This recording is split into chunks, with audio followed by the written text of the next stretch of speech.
Jésus, avec toi, nous ressusciterons.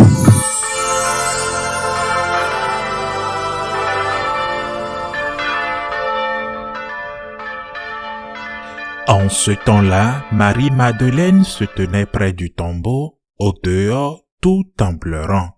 Et en pleurant, elle se pencha vers le tombeau. Elle aperçoit 2 anges vêtus de blanc, assis l'un à la tête et l'autre aux pieds, à l'endroit où avait reposé le corps de Jésus. Ils lui demandaient, « Femme, pourquoi pleures-tu » Elle leur répond, « On a enlevé mon Seigneur, et je ne sais pas où on l'a déposé. » Ayant dit cela, elle se retourna. Elle aperçoit Jésus qui se tenait là, mais elle ne savait pas que c'était Jésus. Jésus lui dit, « Femme, pourquoi pleures-tu? Qui cherches-tu » Le prenant pour le jardinier, elle lui répond, « Si c'est toi qui l'as emporté, dis-moi où tu l'as déposé, et moi j'irai le prendre. » Jésus lui dit alors, « Marie. » S'étant retournée, elle lui dit en hébreu, « Rabouni », c'est-à-dire « Maître ». Jésus reprend, « Ne me retiens pas, car je ne suis pas encore monté vers le Père. Va trouver mes frères pour leur dire que je monte vers mon Père et votre Père, vers mon Dieu et votre Dieu. » Marie-Madeleine s'en va donc annoncer aux disciples, « J'ai vu le Seigneur » et elle raconta ce qu'il lui avait dit. Acclamons la parole de Dieu. Pendant l'octave de Pâques, qui est une prolongation du dimanche de Pâques, au point que, dans la préface de la messe, nous disons « ce jour comme si aujourd'hui était le dimanche de Pâques ». Durant l'octave, l'Église nous proposera chaque jour une des apparitions du Christ ressuscité. Objectif, être sûr, être certain qu'il y a une résurrection, que le Christ est ressuscité. Et si le Christ est ressuscité, alors il y a une résurrection, c'est-à-dire qu'il y a vie éternelle. Comme l'a dit Saint Paul des années plus tard, ceux qui sont morts avec le Christ ne mourront jamais. Mais chaque jour, une des apparitions sur lesquelles nous méditons a un nouvel enseignement. Par exemple, celle de ces anges que Marie-Madeleine rencontre, et elle leur demande lorsqu'ils ont dit « Pourquoi pleures-tu » Elle leur donne cette réponse « Parce qu'ils ont pris mon Seigneur, et je ne sais pas où ils l'ont mis. » S'étonne-t-il? Bien sûr, c'est un texte qui fait référence à l'événement où le tombeau était vide. Mais il y a confusion. Pourquoi?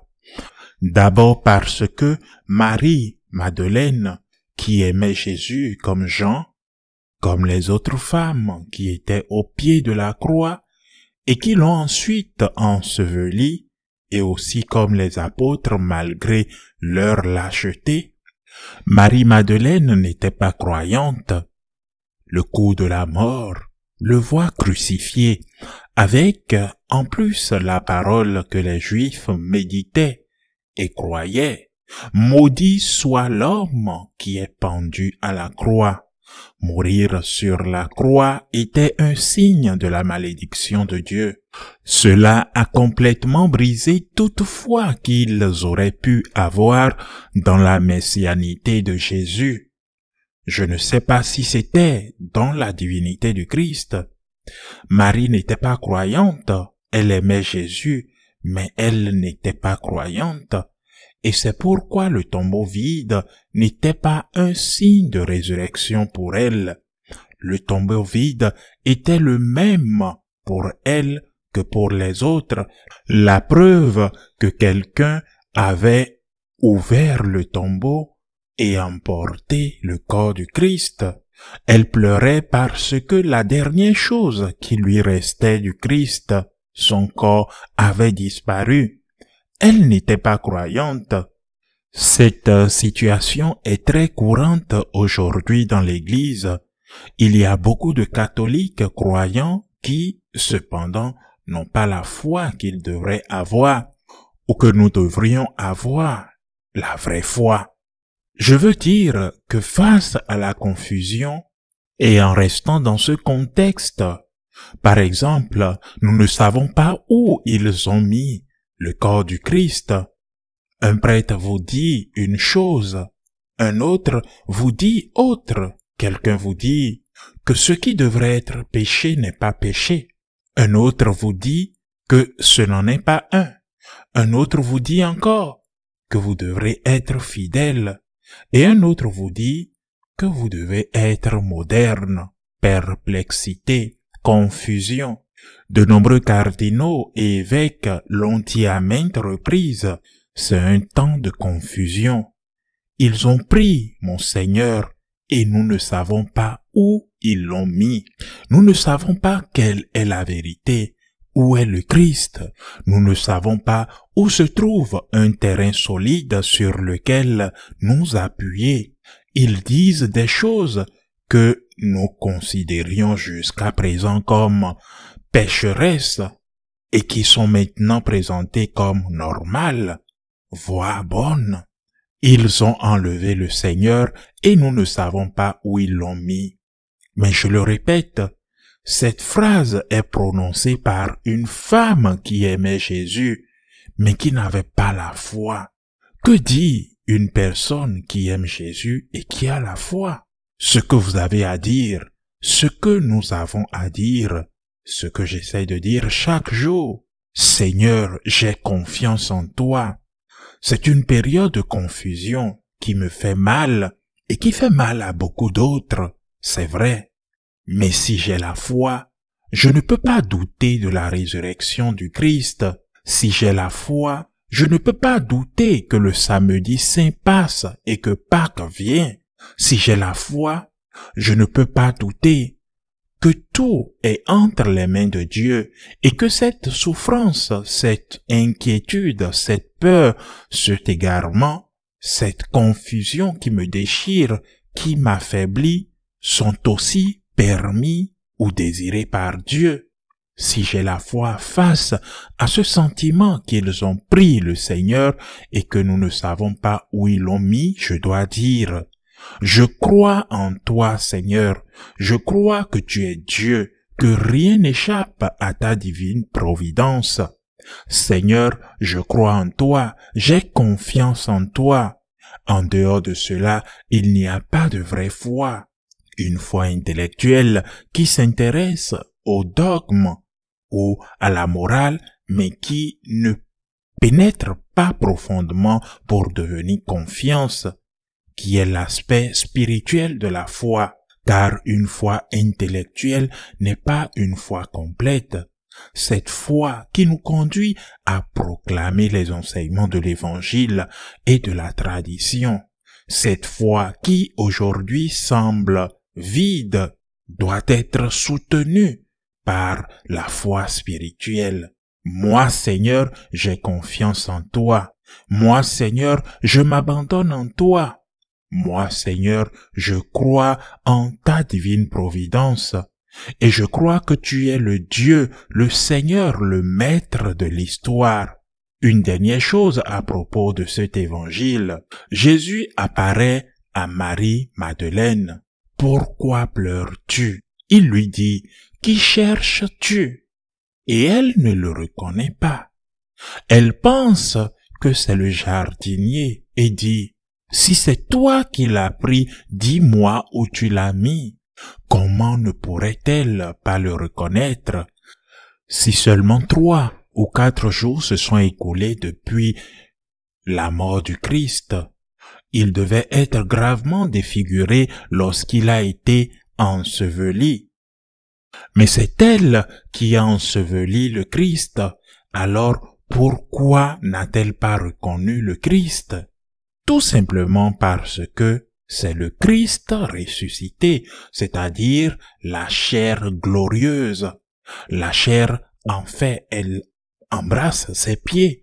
La chair, l'Église nous enseigne, sur la base de ce texte et d'autres, nous enseigne qu'il n'y a pas seulement résurrection de l'âme, mais aussi résurrection du corps, une transfiguration de la chair, un changement complet, parce que nous ne sommes pas seulement âme, comme si le corps était une coquille que nous pouvons changer, la peau d'un serpent qui change quand il grandit. Nous sommes corps et âme. Il ne peut y avoir de résurrection s'il n'y a pas résurrection de la chair, parce que mon corps est aussi moi. Mais quelle chair ressuscitera? Celui au moment de la mort? Imaginez la personne qui meurt de vieillesse, ou le bébé qui n'a pas pu naître parce qu'il a été avorté. Celui de 18 ans, 20, 25, le moment le plus puissant de notre vie. Nous ne savons pas s'il ressuscitera avec ce même corps, mais ce n'est pas important. Le plus important, c'est que ce sera notre chair, ce sera nous. Cependant, ce ne sera pas quelque chose avec lequel nous pourrons nous identifier au moment de notre mort, mais nous ressusciterons. Notre corps mortel ressuscitera, et il ressuscitera avec une chair glorieuse, avec une chair qui sera différente. Mais Marie, après un instant, va le reconnaître. Elle le voit. Après lui avoir demandé où elle a mis le corps de Jésus, Jésus l'appela par son nom, Marie, Marie. Et puis, elle se retourne. Elle le reconnaît. Elle reconnaît qui il est. Mais que reconnaît-elle? La voix. La voix quand il t'appelle par ton nom, parce qu'il a une relation personnelle avec toi. Il a été avec toi tant de fois dans ta vie. Il a été avec toi quand tu pleurais, quand tu riais, quand tu faisais le bien, quand tu portais la croix. Il a été avec toi. Tu l'as mis de côté quand tu as péché, mais dès que tu as dit « pardonne-moi », il est revenu chez toi, il est revenu vers toi, il est revenu vers toi très heureux, très en joie, parce qu'il y a plus de joie au ciel pour un pécheur qui se convertit que pour 99 justes qui n'ont pas besoin de pénitence. Il y a une relation, une histoire d'amour, et ce ton avec lequel Jésus vous appelle, cette belle voix, cette belle chose que nous avons tissée ensemble, lui et moi, vous et lui, c'est ce qui reste pour toujours. Il faut donc apprendre à identifier le Christ par sa voix, par cette histoire d'amour. Le Seigneur l'avait dit lorsqu'il se qualifiait de bon berger. Mes brebis entendent ma voix et me suivent. Ils ne suivront pas la voix des mauvais bergers. Ils écoutent ma voix et me suivent. Marie-Madeleine a eu une histoire d'amour avec Jésus. Il l'appelle par son nom. Elle se souvient de l'histoire d'amour et devient alors croyante. Un instant avant, elle pensait que le corps avait disparu. Le tombeau était le signe qu'il ne restait plus rien. Elle interroge le Christ lui-même. Elle ne le reconnaît pas, jusqu'à ce qu'il l'appelle par son nom. Il y a une histoire d'amour que vous devez créer. Ne laissez pas votre vie passer sans créer cette histoire d'amour avec le Seigneur. Une histoire d'amour qui se tisse jour après jour, conçue jour après jour, de votre tissu au sien, conçue jour après jour dans le bien. Une histoire d'amour qui se construit quand vous pleurez et l'acceptez et vous lui dites que vous lui faites confiance. Quand vous aimez, poussé par la grâce, quand vous vous confiez à lui et le vivez comme votre consolation. C'est une histoire d'amour, ce nom par lequel il vous appelle, qui vous aidera dans les moments difficiles à lui faire confiance, à lui dire « Seigneur, j'ai confiance en toi. Seigneur, je t'aime. Ainsi soit-il. »